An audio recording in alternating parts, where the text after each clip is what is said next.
Hey, what's up, everybody? For this episode, I'm joined by Dr. Terry Adair, author of Where Are the Little Green Men, a book that takes a unique look at one of the universe's biggest mysteries. If intelligent life should be everywhere, why haven't we found it? Instead of focusing on alien biology or behavior, Dr. Adair explores a different possibility that advanced civilizations may be limited not by intelligence, but by access to the massive energy resources that are needed to build and sustain technology. An author, radiologist, and energy advocate, he brings together science, philosophy, and humanity's long term future in a fascinating conversation about extraterrestrial life, civilization, and our own energy challenges here on Earth. Let's welcome Dr. Adair.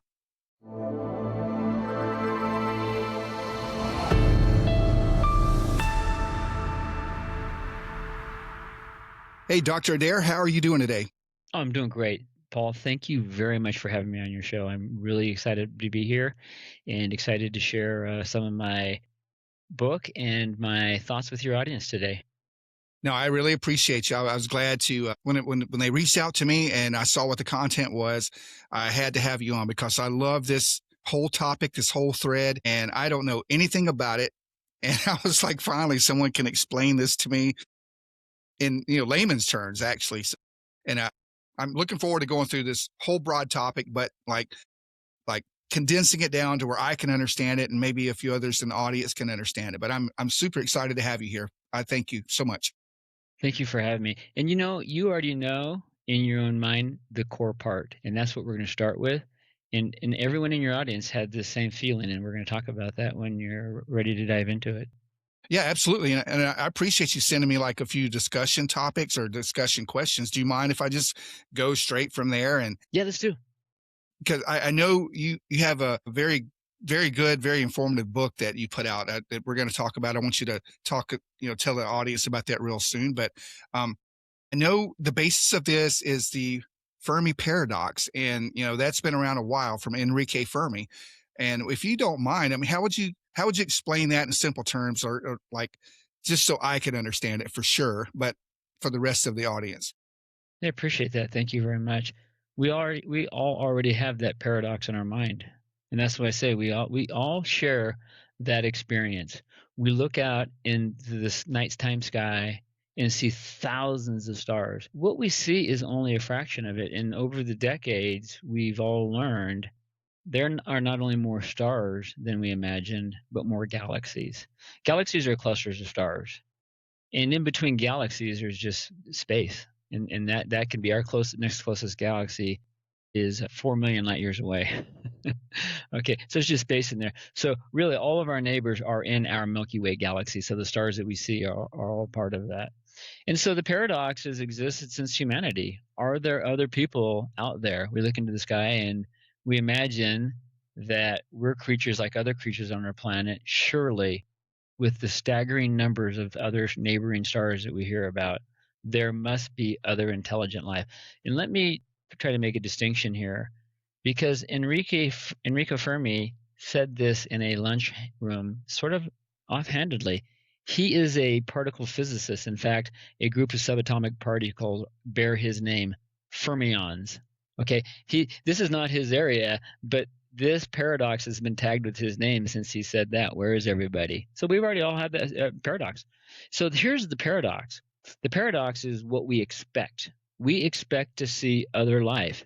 And if not the life, at least some signature, something from space coming to us, a radio signal of some sort that is telling us that that must come from life like ourselves. We don't see that. Now, I am not here in any way to take away from other people's experiences and beliefs about the existence of alien life forms. They almost certainly exist. The question is are they intelligent enough? Did they reach that level of intelligence? And were they able to create a civilization? And that's my whole hypothesis. Were they able to create a civilization advanced enough to send those signals out? That's one thing. And then interplanetary or interstellar travel is another thing. has someone come to visit us from another star system? Most people know that Proxima Centauri is our closest one. That's reachable in at least somewhat realistic terms, in maybe generational ship or something like that, that we could theoretically get to another star system. It's not very feasible that we could travel to another galaxy, but there's plenty to play with here in our own Milky Way galaxy. So the paradox is we expect to see more, but we don't. We just don't have any documented evidence. People have had their own anecdotal experiences. We have plenty of that over the decades. Science has a higher bar. Carl Sagan, the great cosmologist, has said this long before me. Extraordinary claims require extraordinary evidence. And that's really what the scientific world is hoping to have. We don't have that quite yet. So that's the paradox. Okay.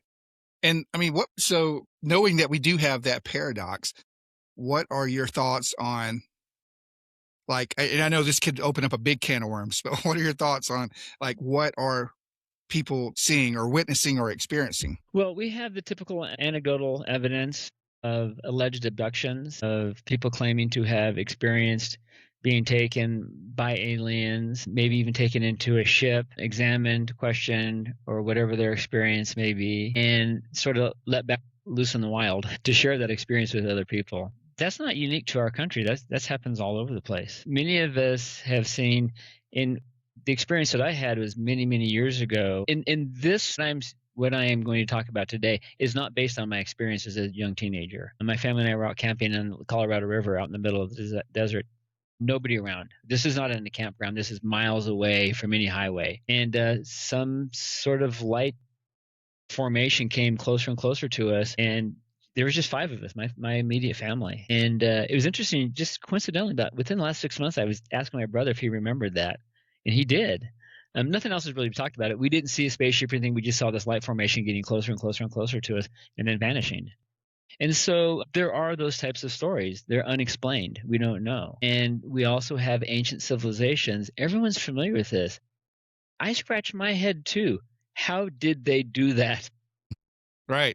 We have gigantic machines that wrestle with these types of monoliths and blocks and stuff like that. They had manpower, but it's not just moving them, because that can somewhat be explained with just mechanical physics, levers, and that sort of stuff. Intelligence has been around a long time. Advanced civilization is not short of intelligence. Even ancient civilizations were very, very intelligently created.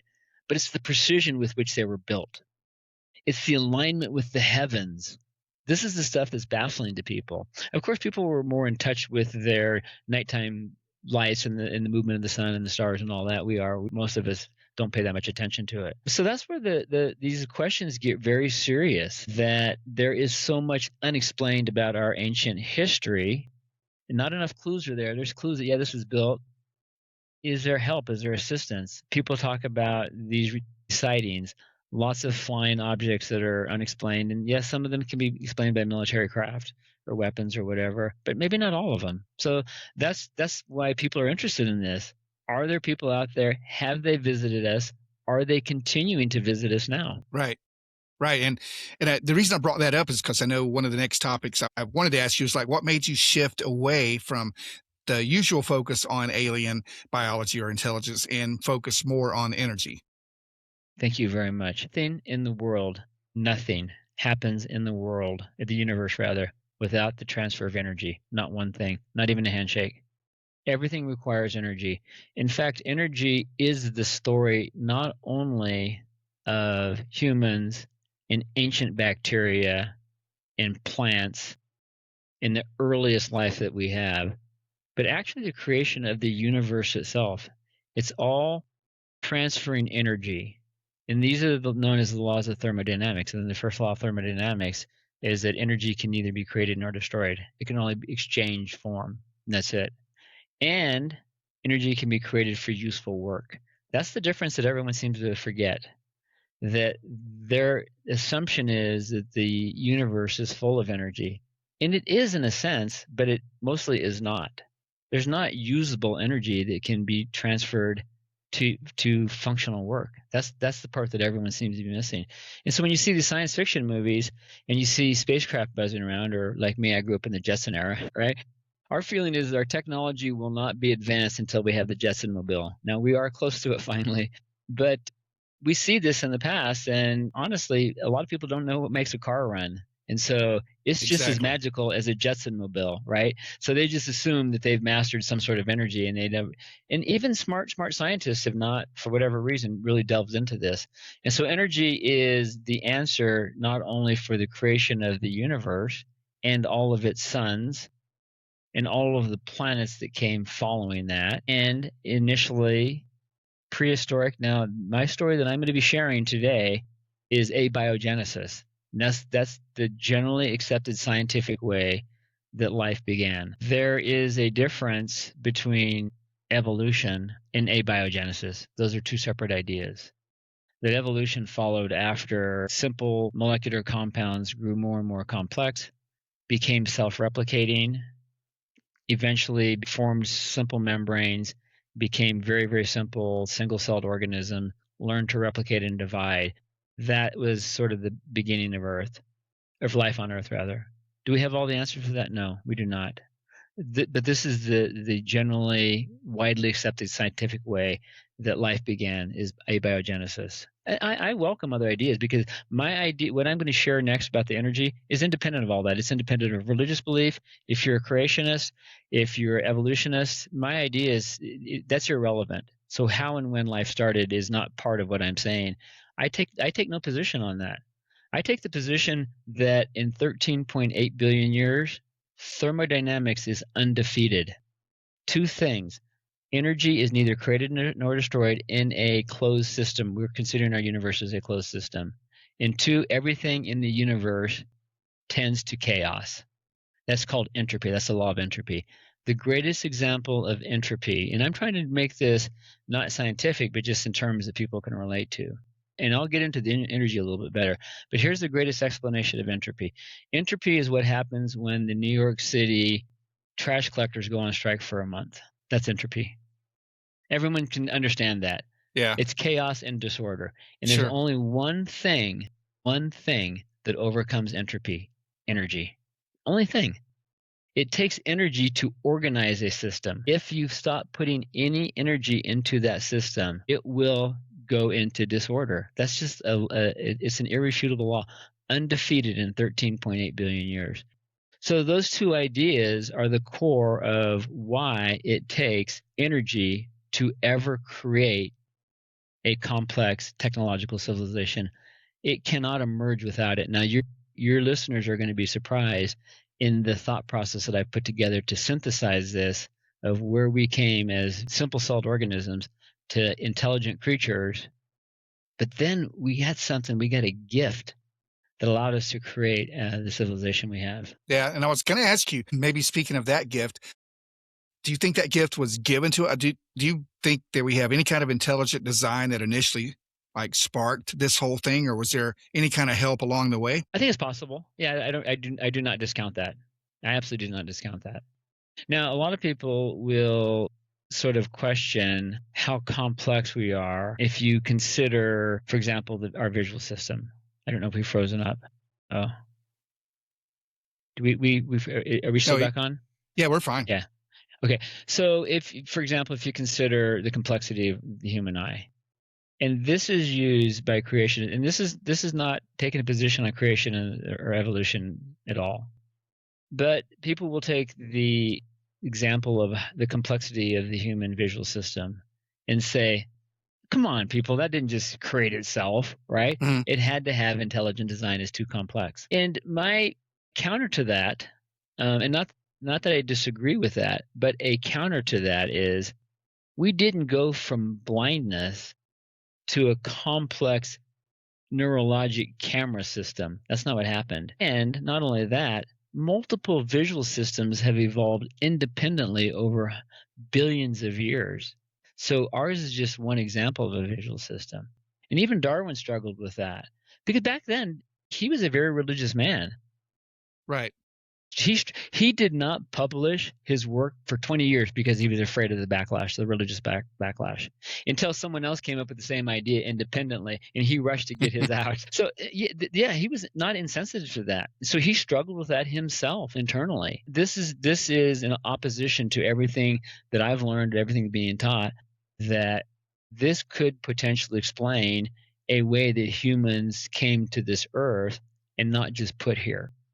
So both pathways are fine. And my idea on energy is independent of those. If a creator put us here, we still need energy. And that's what you're going to love.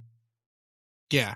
And yeah, and I wanted to run also, I'm kind of skipping ahead, or I'm skipping around on some of the hot That's fine. points, but like you said that usable energy is actually pretty rare, but what makes it difficult for a civilization to sustain that long term? That's awesome. Sustaining is the key. Emerging is one thing, but sustaining is the whole key to get to where we are.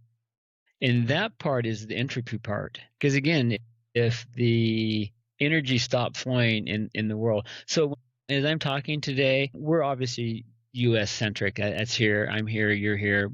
I'm sure almost all of your listeners are in the United States.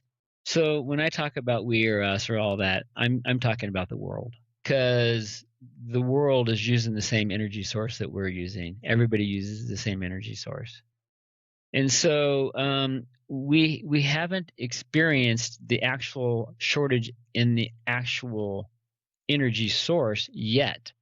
There have been some interruptions. There have been some slowdowns here and there with the flow of this energy. And I'm sure you have a very sophisticated audience. You're already figuring out it's coal, oil, and gas. Everybody's already probably figuring that out. And without coal, oil, and gas, we wouldn't be here. And I know that may be uncomfortable truth for people. There's this sense there's all this other energy out in the universe. I'm sorry to say there is not. And I welcome anyone to discuss this with me. I've done a lot of research on this, and there's not another usable in the ground type of energy that an early civilization can utilize to take it from an immature civilization to an advanced civilization. We are advanced, and we may not have a chance to get into all those details, but let me just tell you right now, we are a highly advanced civilization. We are very knowledgeable. We may not be wise, and those are separate things. They are very much But so. we are highly intelligent. And we have just an immense body of knowledge that supports all of that. And energy is what got us here. Every bit of it came from coal, oil, and gas. And so I will break that thought just a tiny bit and say, because I know people are already thinking ahead of me, and I love that they are. And I want these challenges. Well, we have nuclear energy. Yeah, we do. We do have nuclear energy. And that is one of the rare sources of potential energy a planet may be enriched with while it is forming. Not all of them. And there's a good reason why. It's not, none of this is accidental. We are here just because all of those things did come together. An improbable list. It's just so long I wouldn't even be able to discuss all of them. And it's not just the list of improbable things that needed to happen. Timing and sequence is a critical part of it too. So two very improbable things had to happen in parallel for this to for us to be here and have this conversation. One, intelligent life had to evolve. That's one. That took 4 billion years. That's no short 4 billion years. The human brain isn't equipped to understand not only that type of span of time, but the size of our galaxy and our universe. The human brain can't do it. So I'm going to try to give some examples to bring this to something we can understand a little bit better. So yeah, there is uranium and thorium that can be used to capture energy, harness energy, and do it. But primitive people don't go from primitive being to build a nuclear reactor. Everyone wants to skip over the middle part. My whole discussion today is on the middle part. All right, because fusion is ahead of us, and that is the only thing that we can rely on for forever flourishing of humanity. We will be 100% dependent on it, because we only have about 400 years of the fossil fuels left. We have about 1,000 years of uranium. Looking back in the rearview mirror, the Roman Empire is just 2,000 years ago. We don't have that much energy to keep us going. We will be living like Game of Thrones minus the dragons if we don't find. Now, no one needs me to say this, because we've been developing nuclear fusion for a long time. People have been wanting to do this. It's just that it's complicated. It's very, very difficult. There's a difference between nuclear fission and nuclear fusion. Nuclear fusion is literally the holy grail of energy. It's the only thing that's available to us on planet Earth to ensure flourishing of of humanity indefinitely. So that's the direction that we need to go, and so that's where the energy is going to come from. Yeah. I was going to say it would be cool to have dragons because if our cars stopped, we could always ride dragons, Hitchhike a maybe dragon. hitchhike. I'd love it. I'd love it. Well, how did we get so lucky? How did our planet get all the right stuff, I guess, to put us where we are? I And love that. if you think about it, look from the time from the Wright brothers put a bicycle attached to some wings, and only just a super short a time we're heading off to the moon, or we're like launching rockets. That was an incredibly short time. Isn't that amazing? And Yeah. to punctuate that, and appreciate you bringing that up, Paul. I want to punctuate that. Intelligence has never been the problem. We've been intelligent for a long time. We've been super intelligent. The limiting factor is energy. That's what got us there. Okay. And Yep. I'd love to tell that story, Sure. how that sort of evolved. But energy is how that happened. And you're right. From the Wright brothers flying a plane to launching rockets to the moon was about 60 years. Yeah, Astonishing. it So is. people were highly intelligent, very, very intelligent. We talked about the ancient civilizations. They built remarkable structures. The Roman Empire, some of their stuff is still working. Their plumbing system is better in some cases 2,000 years later than ours is today. They didn't have the bureaucracy we did. Well, they had some. That's built into it. Yeah, so there was a real condensation of time. Once energy became available to us, we were able to do all sorts of stuff. And the coal, oil, and gas is what fueled all of that. But we don't have to think about that. We don't have to get up in the morning and turn the lights and wonder how electricity got there, or even what electricity is, what powers that. We get in our car, whether it's a battery or gas car, and turn on the key and drive down the road. We may be completely ignorant how all the stuff works inside. Fortunately, there are people who do know that, but we don't need to have that kind of relationship day to day with energy. Now, if we run out, then we will definitely we'll know it very, very soon. Yeah, which So it sounds like we will eventually run out. yeah, but there's good. My book ends with a message of hope, and I'm going to just go ahead and say it right now, people. We're going to be fine. We are going to be okay. We have the brightest future of all humans who've lived in the past ahead of us. We're going to have prosperity and flourishing unlike we've ever had before once we get to nuclear fusion. It's going to provide an abundant, reliable energy to everyone around the planet. The resources have not been spread equally throughout our Earth, and that's part of how planets formed initially. And so they're not equally distributed, unfortunately. And the stuff I'm going to try to say today is going to stay away from moral issues, that our civilization today is morally superior to ancient ones. Not at all. Human life from the beginning is just as morally valuable as we are today. We have no moral superiority. We're just here today. We should learn from the past and try to avoid some of the things that are going on right now. And again, I'm as apolitical on this stuff as I possibly can.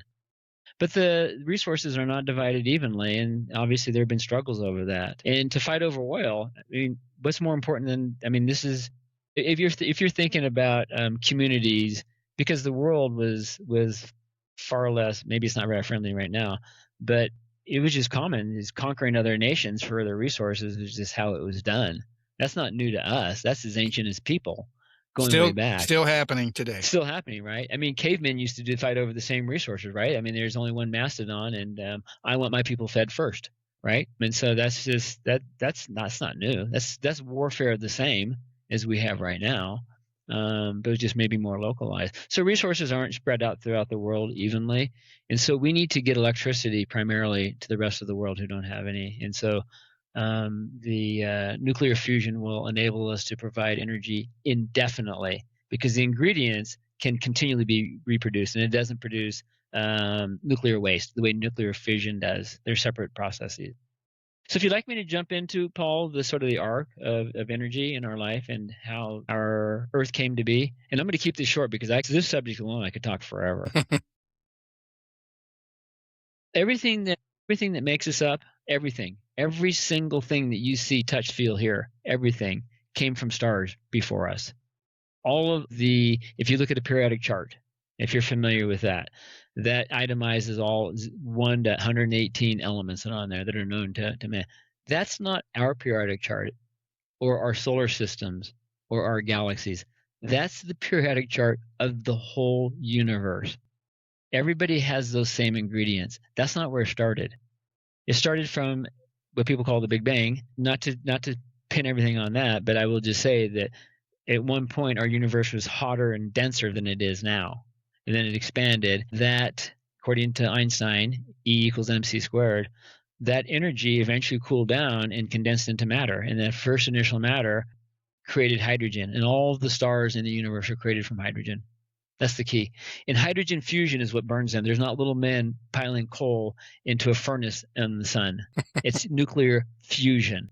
It's not creating fire in the sense of because the center, the core of the sun is basically plasma. It's not creating fire in the sense that it looks like fire to us and the heat feels like fire to us, but that's not what's coming to us. And so it's raining down the whole spectrum of radiation on us. Invisible light is one of them, but so are the higher energies as well. But the thing is that not all parts of the universe has the whole pantry of elements. So many places in the galaxy won't have what we have. Sophisticated, complex life right off will not live there. That just takes them out of the equation. 75% of the stars in the universe aren't like our star, and they don't produce the right spectrum of light for photosynthesis.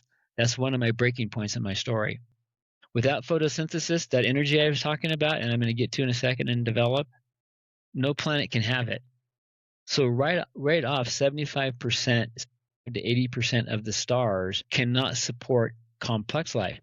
Enrico Fermi and Frank Drake didn't say bacteria. They wanted to know where the people are. They didn't ask where the bacteria are. No one asked that. That's probably all over the place. And those other planets can support that because we had that before we had photosynthesis. Photosynthesis didn't come for 2 billion years.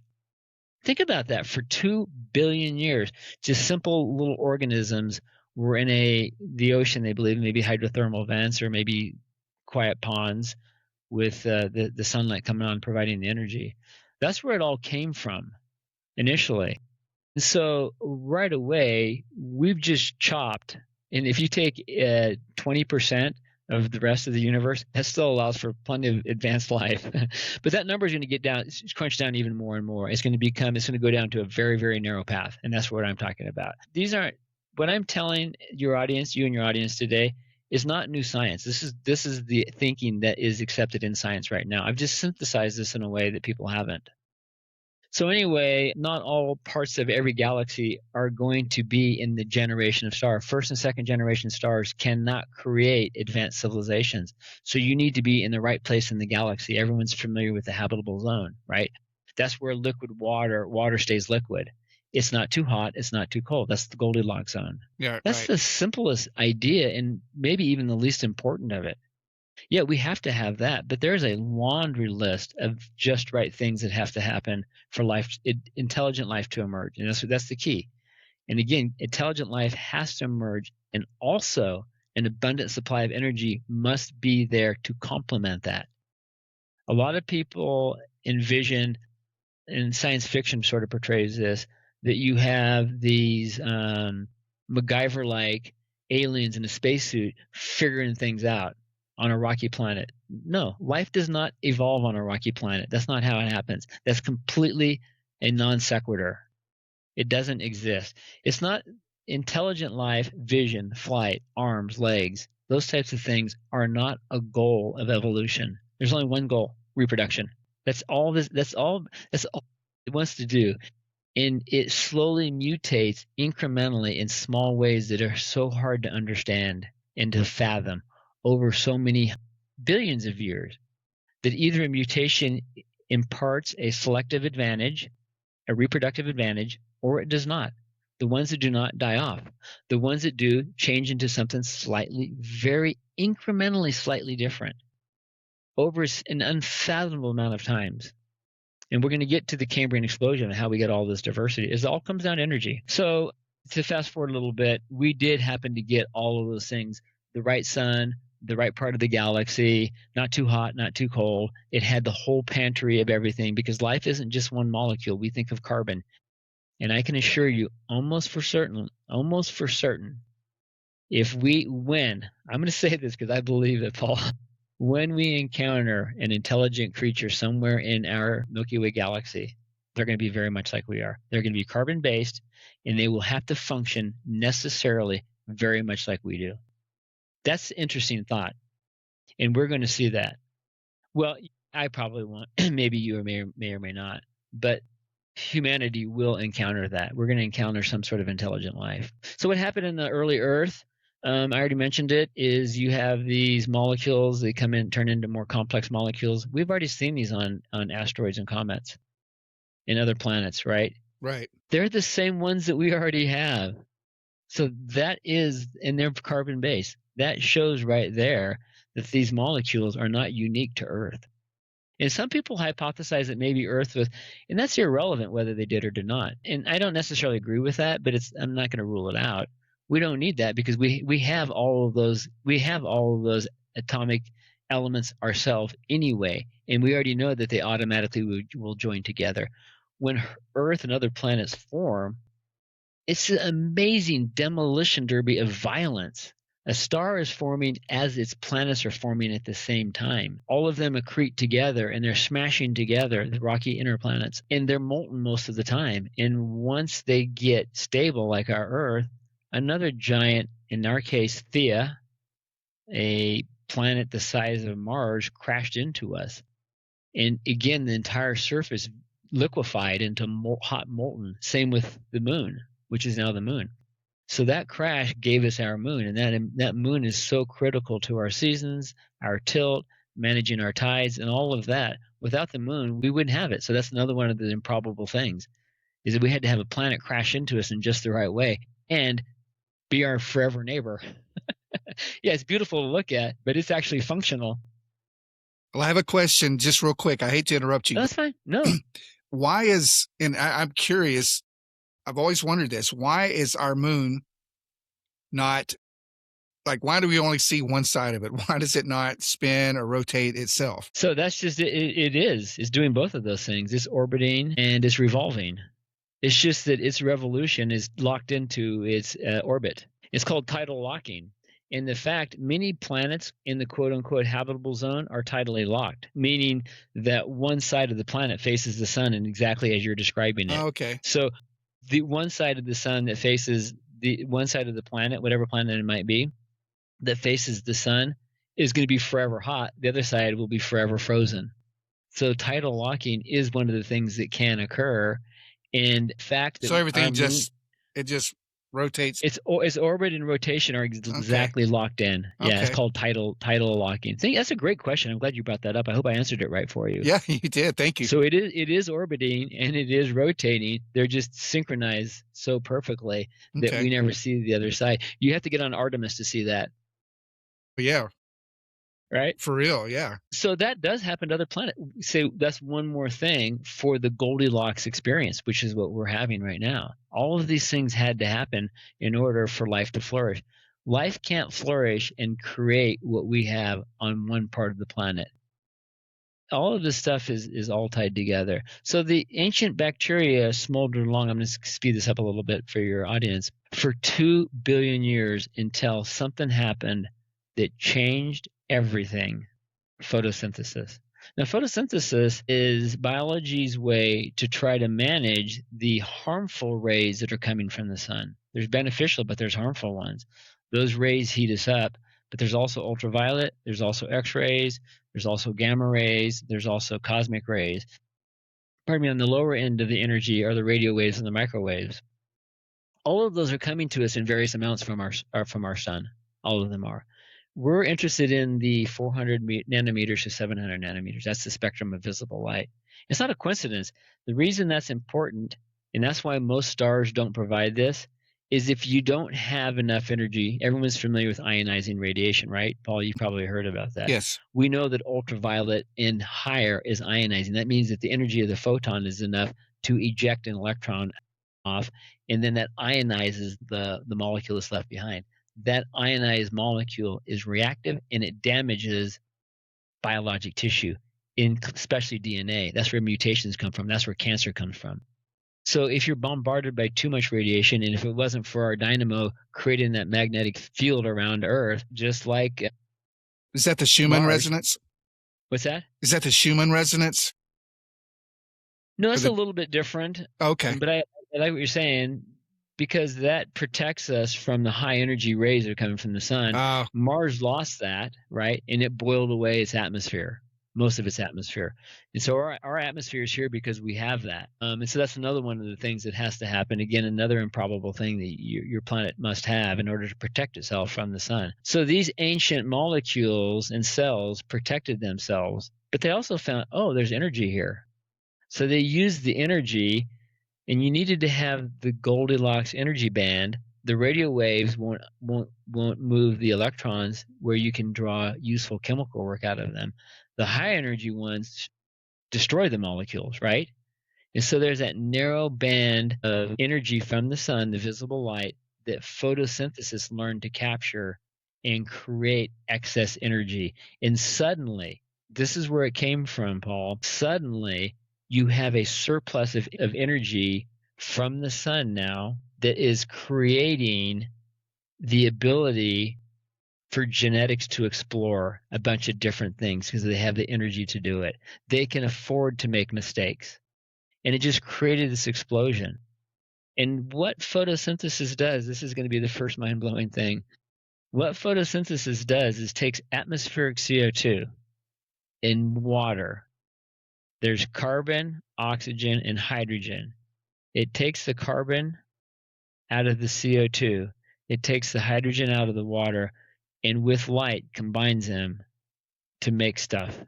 So when you see those beautiful trees out your window, what you're seeing, carbon dioxide. It's a misunderstanding, and you may have hear people say that carbon dioxide, CO2, is plant food. It is the plant. That's the mistake. And it's not plant food, it is the plant. And we see trees emerging from the soil, and we imagine it's coming from the soil. No, the soil is supporting it. Nutrients come from the soil. Water comes from the soil. The tree itself is carbon dioxide. When you bite into that yummy apple, you're eating atmospheric carbon dioxide, CO2, that terrible villain out there. That sweetness, that sugar, that fructose comes from photosynthesis. When you see and smell a rose, that perfume of the rose, that velvety feel of its petals, that's atmospheric CO2. And that wow. transformed. Now, this started in the ocean as phytoplankton, and it inched out and stuck an arm out on land, and it's dry and it's hostile. It's a whole new environment, and the sun is even brighter. And it very slowly evolved and was able to withstand this new environment, this dry environment. Had one arm in the water and one arm on the. I say arm. I'm talking about the a branch or whatever. These were mosses. Sure. Type of structures, and then it learned to cope. And then it began to create structures to reach to the sky to get more and more photosynthesis. The planet was rocky and barren, as barren and rocky as you can imagine. Soil is derived from plant matter. That's where the soil comes from. Soil wasn't there before. Synthesis terraformed our entire planet, little by little, growing around. And eventually, only the Arctic and the Antarctic don't have trees and flowers and stuff like that naturally growing. You have to get to certain latitudes, right, in order for it not to be permanently frozen, basically. But the rest of the world eventually grew. But those trees that were growing taller and taller were made out of complex molecules, very complex molecules, starches and lignins especially. The bacteria didn't invent a way to digest. And so they just sat there, and more plant matter grew on them, pushing it further and further. And over hundreds of millions of years, that became coal. That's where all the coal came from. Photosynthesis. Photosynthesis is basically stored starlight energy. There's still energy in there. The energy is in the carbon-hydrogen bonds. It takes energy to make them. And when you burn them, you release that energy. When you burn something, you release the energy, and the CO2 goes back into the air. It was made from CO2, but when you burn it, it goes back into the air as CO2. That's the cycle of that. And so this process slowly created new and more niches around the world that allowed other organisms to evolve. Animals came next. There's something there for some critter to eat the plant material. Lions didn't come before gazelles. Gazelles didn't come before grasses. All those things had to happen. And so these niches were created all around the world. So that's where the energy came from, photosynthesis. The phytoplankton in the ocean eventually settled down. And that became the oil over hundreds of millions of years. So our oil that we're extracting, that we're using, the coal that we're using all came from photosynthesis. Now, how much is this? Because I said this is the Adair hypothesis, that no advanced civilization can emerge unless it has an abundant, dense, readily accessible supply of transportable energy. Because you can't have it in one spot. It has to exist around the place. So we already have all this photosynthesis happening. Trees are being created. But now we also have coal, oil, and gas in our crust of our Earth. That is amazing. So let me give you an idea, if you're interested, Paul, in the scale of this. Absolutely. So just to try to make it, because if I say 1.7 trillion barrels of oil, no, that doesn't mean anything to anybody. That's a big number. But most people, depending on what part of the country you're in or your travel experiences or whatever you've experienced in life, have pulled up to a crossing guard, right? You pull up there, the arms come down, the lights are flashing, the bells are ringing, the clickety clack of a train in front of you. And this train that we're talking about is full of coal, right? And you're a little bit of in a hurry and maybe a little bit impatient, and just coal train, coal car after coal car is going by. And eventually it strikes you that that's a lot of coal. Where's all that coal going, right? And we know the coal, we burn it and we use it for various things, but that is a long, long train. So let me give you an idea, and maybe it's a mile and a half train, hundreds of cars. Let me give you an idea. All of the fossil fuels, if we put it into coal equivalent, that we've used since 1800, started at the beginning of the Industrial Revolution, so roughly 200 years, a little over 200 years, that would create a coal train that would stretch from Earth to the sun, 93 million mile long coal train to the sun. That's what we've Wow. burned in 200 years. That's what created this civilization. Have we reached the stars? No. We've sent out signals 120 years ago, right? That's our first radio signal. It's been going for 120 light years. And we've multiplied that. Now, the signals that we're sending today, they're not catching up with that. They have a 120-year head start. All right. But we've continued to send radio signals for 120 years. So we are sending out the technosignature that we are somebody, we are here. But all of the hospitals, all of the schools, all the roads, all of the bridges, everything that you see, touch, feel, everything came from fossil fuel from a 93 million mile long coal train. That's how much energy we burned in 220 years. And I'm telling you, there's no civilization can ever exist without that. So you're asking, well, what about photosynthesis? We've already tried this. Here's the beauty about what supports what I'm saying. We had ancient civilizations who had coal, oil, and gas right under their feet, and they didn't know it. And they outgrew the capacity of the trees to keep up with them. Most of Europe was deforested in the Middle Ages. All of these, the Roman Empire deforested most of Europe. They needed the ships, they needed the infrastructure, and they needed the energy. And that's what I'm going to get into next. But that's where it came from. That gives you a scale of how much energy it requires for civilization to become intelligent, to become advanced. Not to become intelligent, but to become advanced. So the intelligence is assumed. That's the other part that we're going to get to in a second. So to have a habitable planet that supports complex life similar to ours, the Goldilocks idea extends way beyond just can water survive? Can there be liquid water? The size of the planet is critical too, and most scientists agree that it's a very narrow range. The size of Earth, or maybe 80% of the size of Earth, up to 120%. That's it. Because the gravity gets too much, that creates a different type of atmosphere, etc., and it constrains what life can become. If it's too small, it won't hold an atmosphere. If it's too big, the atmosphere will be toxic or poisonous or runaway greenhouse gases.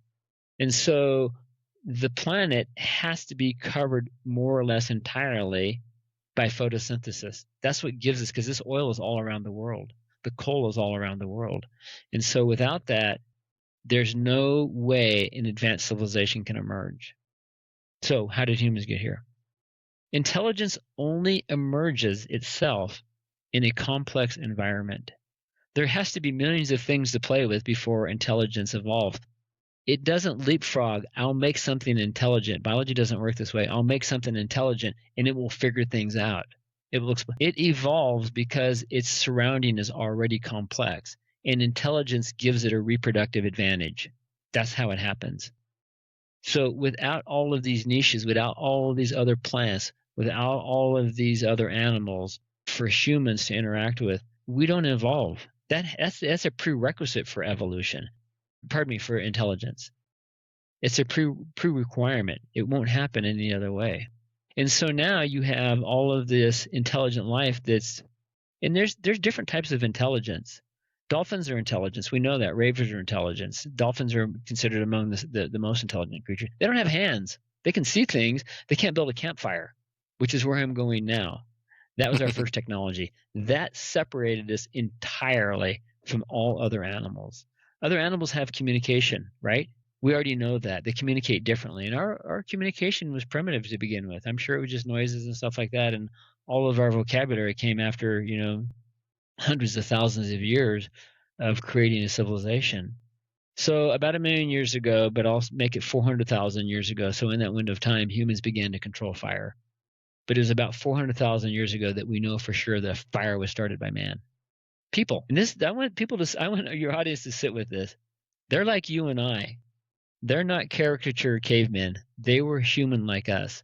They had children, they had moms, and they had dads. They were capable of love and capable of wonder and even capable of art. And so these are people, and they learned to control fire. And that was a rough existence, very rough existence. It was we don't have to fight a saber-toothed tiger on our way to work, right? They did. Their perils were numerous, and it was a rough life, and it was a short life. And childhood, the survival rate, infant survival rate was very, very low. But they controlled fire, and that was our first technology. And after some point, and this probably happened independently in different places, they learned that when clay gets heated up, it makes pottery, and we can shape it, and we can store things in it. We can carry water in it. We can store food in it. We can ferment grains in it. That was our first technology. And someone else noticed, same in the campfire. You have these big fires and you have rocks and earth and whatever you're burning. And remember, you're burning your trees because that's all there is. That's your only source of energy. Someone noticed something shiny in the bottom of the fire pit. Turned out to be metal. And it was discovered. No one knew about metals, right? It was discovered if you heat certain rocks, metal comes out of them, and you can shape them, and you can use them as tools and weapons. You can sharpen them. And it was bronze, and then it became iron, and then it became steel. All of this is all technological advances incrementally over tens of thousands of years at first. That's all we had. But they learned, they passed that on, they shared that with other people. And so their civilizations were able to become more and more sophisticated. They're still constrained by whatever they can grow. And the weather was important to them. And depleting their soils, their gardens, their agriculture of the nutrients was important to them. And they're learning all of this. And they had to keep cutting greater and greater parts of the forest to provide the heat that they needed, now for pottery, now for weapons, now for infrastructure. They had to burn all that stuff, right? And it kept getting, and so now you're constrained, and Robert Malthus said this in the early 1800s, not me. He's the one who came up with the Malthusian trap, that there's a biologic trap. There's a limit to how big a society can come because of that. And it wasn't until coal had been discovered before, but to actually derive it, to use it to burn for energy, creating the steam engine. Oh, that right there dramatically changed life. That right there took human drudgery away. Now we're able to harness hundreds of times the amount of energy a man or a beast can create. And then oil was discovered. Again, we knew about oil, but actually oil was extracted in Titusville in Pennsylvania with the intention of burning it to fuel an engine. And then internal combustion engines were created. And now you already know the explosion. That right there changed everything. The steam engine did a lot, but the internal combustion engine changed everything. That was the entire birth of what we know now. allowed us to explore. It allowed us to create time for people to learn more and more. So the internal combustion engine was the workhorse. It has been and continues to be for all of these last 220 years. I guess the internal combustion engine is about 1860s or 70s, right? And then cars, it took about 20 to 30 years. But we were doing machinery, we were creating industry, we were doing things that relieve people of. And there's a lot of people that still do. That's not to say that people don't work hard now, but we couldn't build what we build. I'm gonna take one quick diversion right here to give your audience a little thought on something, and then you probably have a question, and then I'm gonna get into the last part of it. This part is really interesting. Is iron comes from iron oxide. That's where it comes from. And when photosynthesis came on the scene, it released all this oxygen, and that gave all the plants and all the animals more energy because they're able to use the oxygen to burn the sugar. That's what we all burn, sugar, right? And so it oxygenated the whole environment. But what happened, it also oxygenated all of the metals. But it gave us rubies and it gave us sapphires. And it gave it, so all of these are metal oxides that didn't exist before the bacteria photosynthesis released all that that oxygen into the air. So it terraformed our Earth in a lot of different ways. And so the iron oxide has to be heated with the presence of carbon, and the carbon extracts the oxygen out of the iron, so you have a rock, and now you can have metal. Do you know that we still use coal, or we use coke, to burn, to smelt the iron, because you have to have the carbon to do it? So it's not just for the heat. You don't have metallurgy without fossil fuel. You don't have it. It's still today. There's not a better way of doing it. All of our steel, all of our iron, and steel is just carbonized iron, so it's just additional amount of carbon. All of that metallurgy comes from the fact that we still have to burn coal with the iron with the iron ore in order to make iron metal. That's pretty remarkable, isn't it? Yeah. Right there. Yeah. And so without that fossil fuel, you never discover or ever have metal, and that's the basic core of our infrastructure. Yeah, we're never going to get away from it, are we? Unless we run out of it. We can. Yeah, we can. And again, I don't know how much. I don't want to feel like a college professor here. I'm trying to give people some idea of how strongly or how dependent we are on fossil fuels. They're not bad. We wouldn't be here without them, but they're not going to be here forever. And using them does apparently have an environmental consequence, right? Right. If you have enough fusion, once we hit fusion, the whole planet can get cleaned up, people. Just please be patient, because everything can be chemically reconverted, right? The chemicals, all the carbon, all the hydrogen, all the nitrogen, it's all the same.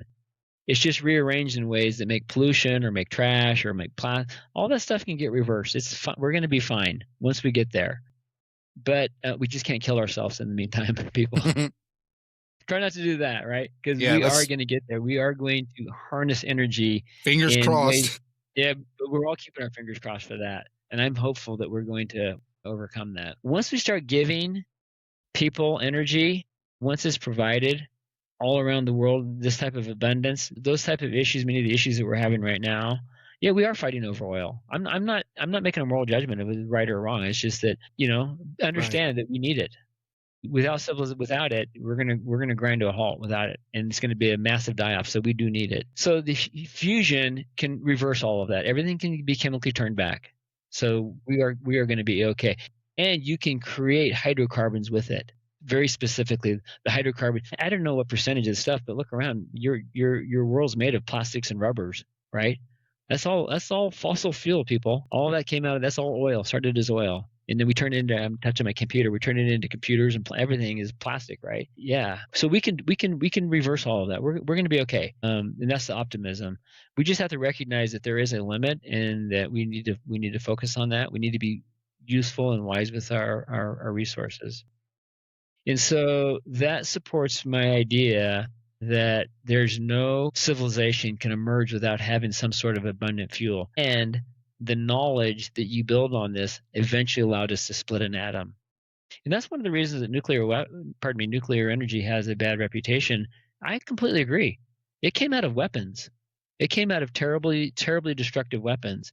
And again, I'm not passing any moral judgment on that. I'm just saying that there is a legitimate concern that when you have those early nuclear power generators, those were bomb weapons. Those were bomb manufacturers. Okay, that's what they were, and that's the reality of it.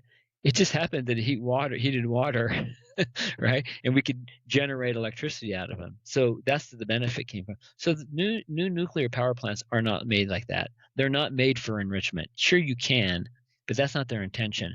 And they're safer, they're better, because that was made out of old technology. And so the newer ones, particularly the small modular reactors, they don't even involve, you don't maintain them. But look at aircraft carriers and submarines. That nuclear power, it's in there, it's sealed. You don't run regular maintenance on them. You could do the same thing in a neighborhood. Put a small modular reactor, it's a nuclear reactor, bury it 30 feet underground. And if you use the thorium, you can't even weaponize it. So these are safe, very safe. They don't produce very much waste. The waste can easily be contained and handled. It's the safest type of energy we have. And so once we get to that, we're going to be able to provide a lot more baseline electricity for people. And then the next breakthrough is going to be the fusion. Yet I'm thinking you're almost like a modern day Nikola Tesla, right? So he was attempting to propose, I guess, the same thing, like free energy for everyone using, I guess, the Earth's electrical grid. And it was kind of taken away from him, I guess, by other nefarious, I shouldn't say nefarious, but people saw that they could make money off of it. So here we go with, I guess, corporate greed, and then, just snowballed into. There's a real shame, and I would like to make a comment on that a little bit if I can, and I'm glad you brought that up. And that's the idea that the Earth provides free energy, which it does not. Okay. It just simply does not. Because you have to be able to extract work from it. The potential the Earth has is very low. It is there, but it is low. And we're not able to transmit high power, high amounts of energy over distances without wires. It's just not feasible. It's possible, but it's not feasible. Okay. So everyone's familiar with the concept of the law of diminishing returns, right? So the law of diminishing returns is that either economically or energetically, what you produce is less than the economic or energetic cost of getting it, right? That's the law of diminishing returns. And it applies to everything. It applies to bureaucracies. The energy, we're fighting entropy is what we're fighting, okay? And so eventually, we're cherry picking all of the good oil right now, okay? Eventually, I say 300, 400 years from now, that energy is going to be more and more difficult, therefore more energetically expensive to extract. And so what you get in return is less. Right now, it happens to be astonishing. The coal initially was easy to get, right? You just it was not safe, but it was relatively easy to get with manpower. All that coal that was dug out of the earth was mostly done by manpower. But the energetic return is just staggering. But that's going to diminish more and more. And so what the earth has to offer, that's not saying there's not energy, but it has to be energy that can be realistically harnessed to do work. The scale of work we're talking about is astonishing. Today, every day, that coal train that we burn every day just for maintenance is 6,000 miles long. That's to maintain civilization. 6,000 mile long coal train every single day. And so the universe does not provide or organize energy in the required way. That's it's the middle part that I'm talking about. You go from campfire to nuclear fusion, you have to go up that ladder. Not only just energetically, but knowledge-wise. You don't understand nuclear fusion from a campfire. You don't make that leap. It's all incremental knowledge that has to be gained. And that knowledge is expensive because it takes more and more energy to gain smaller increments of knowledge. Mm-hmm. The energetic cost is staggering at this point. So yeah, I do like the idea. That's not to take away from what Nikola Tesla you know what? This is what he gave us. He gave us generators and electric motors. That's what runs our world. All of our electricity comes from his refinement, because he didn't come up with electromotive force. That had been discovered earlier. That you take a magnet and run it along a copper wire, it induces a current, right? That's how electricity is generated. All of electricity is generated, except solar, is created by turning a generator. And so he perfected that. And some of his motors are still out there, which is amazing. So he did contribute a lot. His understanding was way, way, way out there, way above. He he did get cheated. There's no question about it. Many, many times he got cheated. And that was a sad end to his life. And it's also true that mysteriously a lot of his notes disappeared. And I know that that's not a conspiracy. That's true. That's legitimate. Right. What was in there we won't really know. But my guess is that it could have been very profound. And it may still be. He may have had some insights that we don't know. Yeah, I just wonder what they're doing with it that we don't know about, like behind the closed Yeah, doors. I don't discount that, because and I don't disapprove of your word nefarious, because people are nefarious, Yeah, they are. right? And they Yeah. are, and the government is too. So whatever became of it, because I think that he lived in a hotel room or a small apartment or something like that, right? And all of his stuff was taken out. Yeah, after he died, yeah, and he died broke and poor. I mean, after he died, they came in and just took everything they wanted, I guess. Yeah, that's too much. So, and I want to bring up we haven't even just talked about it, but I want to bring up your book, and it's like, where are the little green men? And it talks about a lot, all this, the Adair hypothesis and everything we've talked about. But I wanted to ask you, if we are really alone, or one of the only advanced civilizations, how should that influence our decision moving forward? Thank you. I love that question. I really appreciate it. So my idea, the Adair hypothesis, sort of lays out, as I've discussed, the difficulty of all of these improbable events to create, not only lead to intelligence, but also to provide the sort of energy that intelligence needs to create advanced civilization. Advanced civilization is the ability to send radio signals out and maybe eventually starships out. Okay. I'm not the only one who says this. My hero in this sort of arena is Brian Cox. Some of you may be familiar with him. He's a super handsome guy with a British accent who has a lot of TV specials. He's a cosmologist and an astrophysicist and particle physicist, and so he's super, super smart about this stuff. And he also says that we may be the most advanced civilization in our Milky Way galaxy. So I'm not the only one who's saying this. I just came to that conclusion in a different way. I plotted out the improbability of all of these things happening very often. That doesn't mean that they don't happen. We are alive. We have knowledge. We have consciousness. That makes the universe important to us. And it also leaves out the possibility that there is other intelligent life in our galaxy. I'm going to kind of confine it to our galaxy because intergalactic travel, interstellar travel is possible once we develop the more advanced types of propulsion systems. That is important. So it's important for us to now take this knowledge and preserve it to the degree that we can, to take this consciousness and make something of it. And my proposal is that we may have to be the little green men. And that should be a humanitarian imperative for us, that not only for us to preserve humanity as long as we can on this planet, but to begin to reach out. And even because we sent Voyager out 50 years ago, right? And Right. so this fall sometime is going to be one light day away. Right. That doesn't get you very far, right? But if you take this conceptually, and again, others have thought of this, and there are other proposals about building these massive, interplanetary craft that are as big as a city. They may be multi-kilometers in dimensions, right? And they're multi-generational. And so you have maybe tens of thousands, if not hundreds of thousands of people launch out into, it's a one-way trip, people. Understand that. That's your life.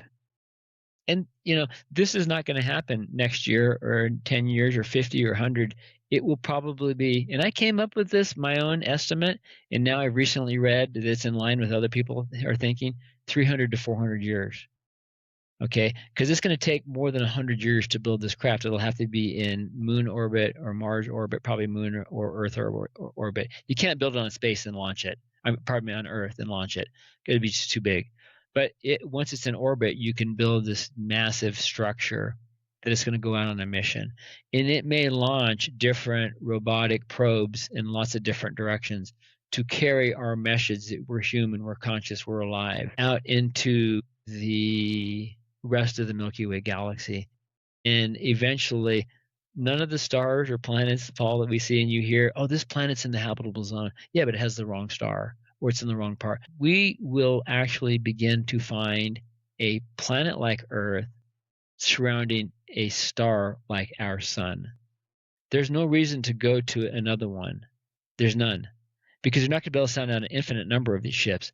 And it will take, with our new telescopes that are going out and other probes that we send out, we'll be able to obtain new information and find just that star and that sun similar enough to ours. And it may give us some idea in terms of its atmosphere, what's in the atmosphere. And from that, the spectral analysis, we can determine, okay, that's the star we want to go to.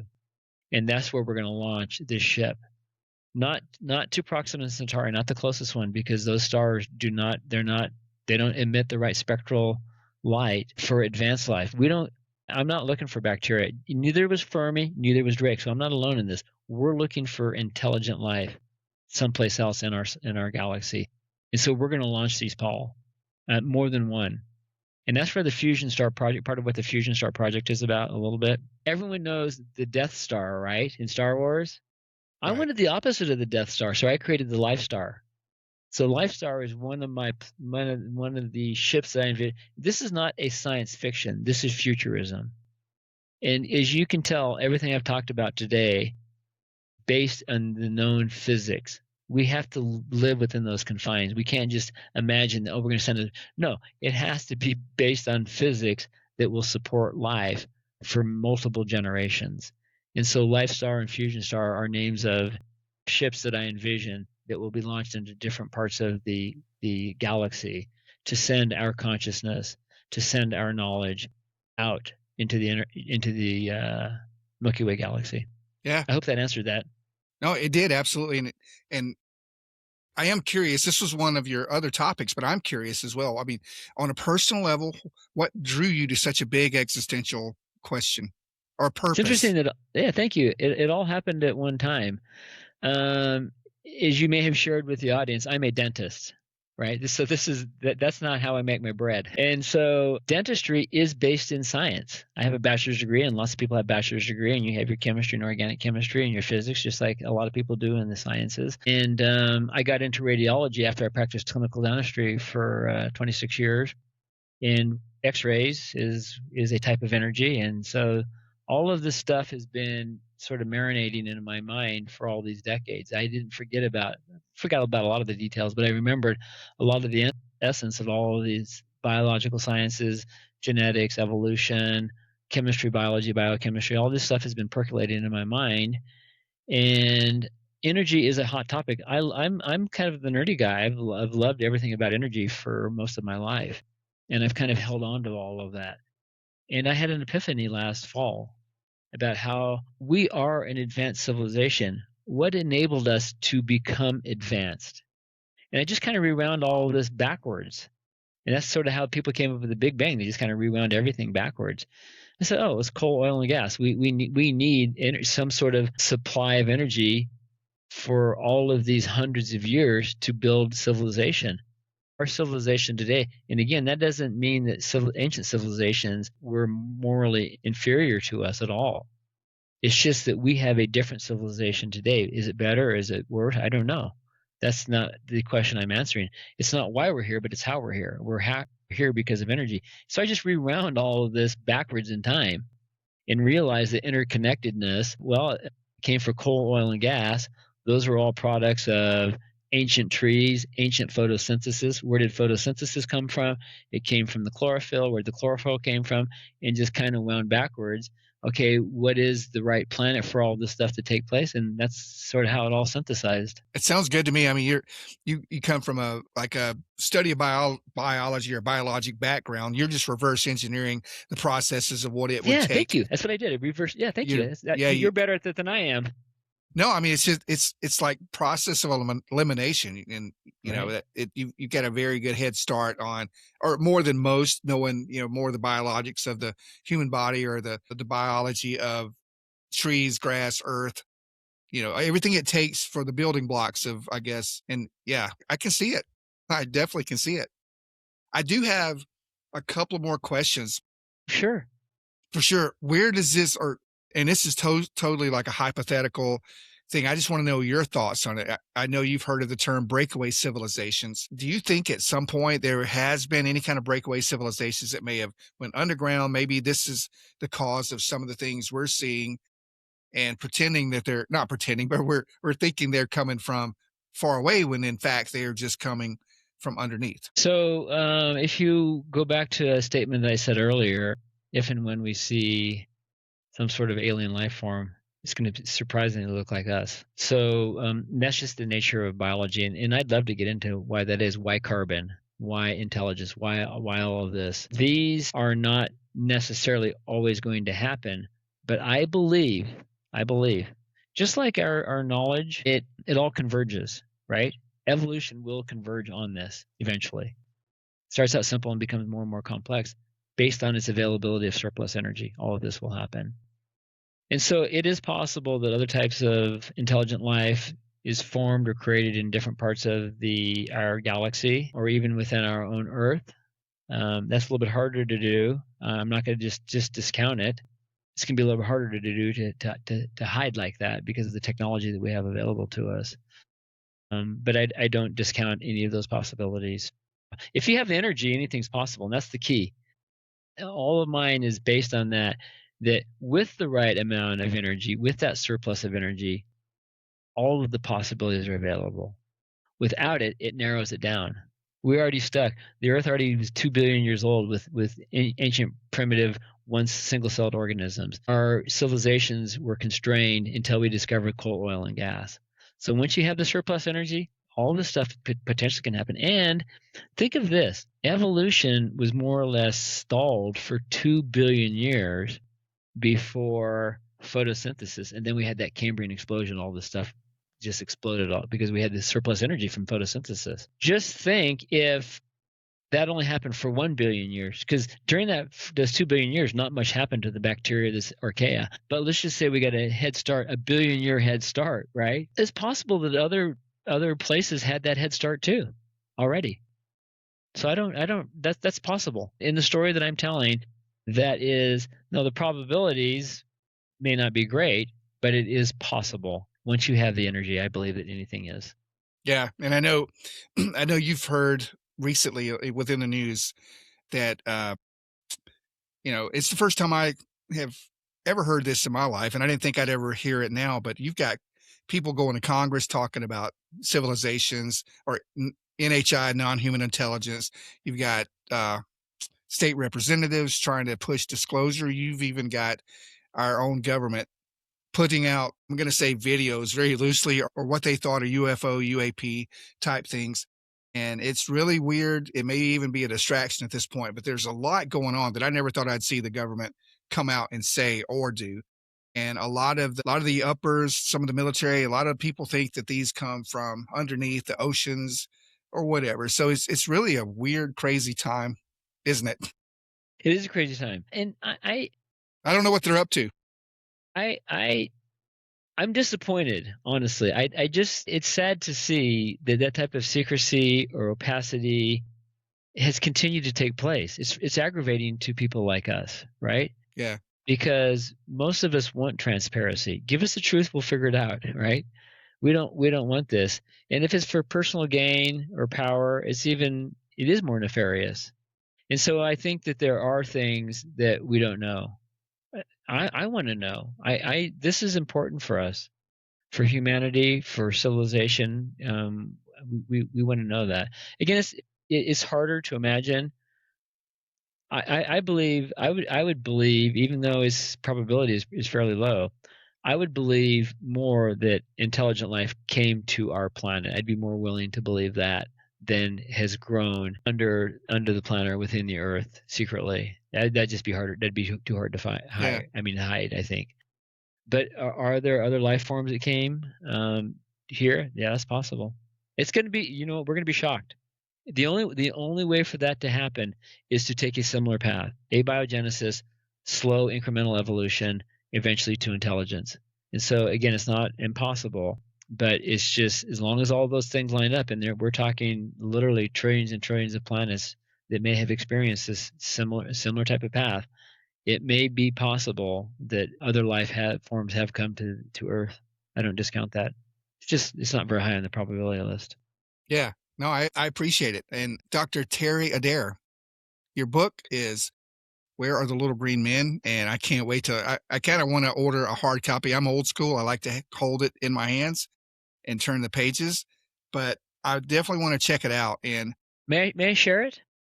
absolutely. Yeah, I was gonna put I'm a not. picture up, but this is even better. Thank you. I'm not great at artsy stuff. I just am not my area very much. But I kind of conceived of this, and I worked with AI to create this image of little green man in a spaceship and pointing at Earth, right? And then I gave that idea some of the mock-ups I got from AI, from whatever ChatGPT or Grok or whatever, and then they created this. And I think they did an awesome job. Yeah. They really captured. And at the top it says Fermi Paradox answered, because this addresses why is there silence, and it's just that it's just improbable, all the things that have to happen. Now the back is part of what I like the most here, Paul, that you'll like. Everyone will notice Yeah. this is Isaac Newton Isaac sitting underneath Newton. the apple tree. Yeah. And so the hypothetical question here is why didn't Newton go to the moon? If anybody could have gone to the moon, it would be Newton, right? He's the smartest guy around. And the answer is he didn't have the energy. All right. Because we didn't know right below his feet was an abundance of coal, oil, and gas. And if anybody could have built a rocket ship, it would have been Yeah. Newton. So where are the little green men? There they are. And I appreciate that. Thank you very much, Paul, for the opportunity to share that with your You know what? audience. And the little green men look like they're not sure if they want to stop by Earth or not. No, they're kind of wondering, hey, is this a stop we should make? Yeah. I've seen that look. I've seen that look on my wife before. Should we stop here? And I was like, Should we stop here? Yeah. Is this a good neighborhood? right, right. Yeah. I don't know. Maybe they did. Maybe they didn't. Right. But Yeah. Dr. Adair, please tell everyone where they can get a copy of the book and how they can contact you. Thank you very much. Two ways. One of them, just for the book, at wherearethelittlegreenmen.com. Just one word, wherearethelittlegreenmen.com. And that takes you to the website, and there is a opportunity to purchase it there. It's available at Amazon, Barnes & Noble, and other places, basically everywhere. It's available in hardcover, in softcover, and in Kindle. And it's even available in Spanish translation and audio. So there's a lot of different ways to get it. Wherearethelittlegreenmen.com. My companion website, the Fusion Star Project, which is my energy initiative, if I may share that, is Absolutely. Fusion Star Project, one word, fusionstarproject.org. And that's a nonprofit I've created for energy literacy and energy policy. I'm really big on this, and that website is actually more important to me than the book. I love the book and I love telling the story, but my main focus is just human flourishing, that we need to assure ourselves and other people around the world of having the widely available energy, and we will get there. And so the Fusion Star Project is on energy literacy and energy policy that shows the pathway of how we get there. I love it. I love it. And I'm going to have all of your links actually on my show notes. And, Okay. I'm going to have all of that put out there for everyone, whoever can contact you, but it'll be on YouTube and it'll probably go out on Spotify as well. And I appreciate you coming on Great. to me. And I Yeah. really Thank you. enjoyed, it's been very informative. And like I said, I want to get my hands on the book and dig deeper into it because it's Thank you. very informative. And I really appreciate your time tonight. Thank you. Thank you very much for having me. And I thank your audience for kind of hanging in with me. Absolutely. Yeah. You really explained it. And I wish I'd have had you more professors like you in college. I probably would have paid attention more. Paid some more attention. Yeah. Yeah. I would have. Thank you. Just to break it down for us dummies like me. So, but no, thank you again. And by the way, to my audience out there, please check it out. This video will be out in a few days on YouTube, and you can also find it. It's going to be on podcast platforms, Spotify, iHeart, Apple Music, and everywhere you listen to podcasts. But check me out at themysteriousHuntsman.com. It's my website. And guys, thank you for listening, and we will chat very soon.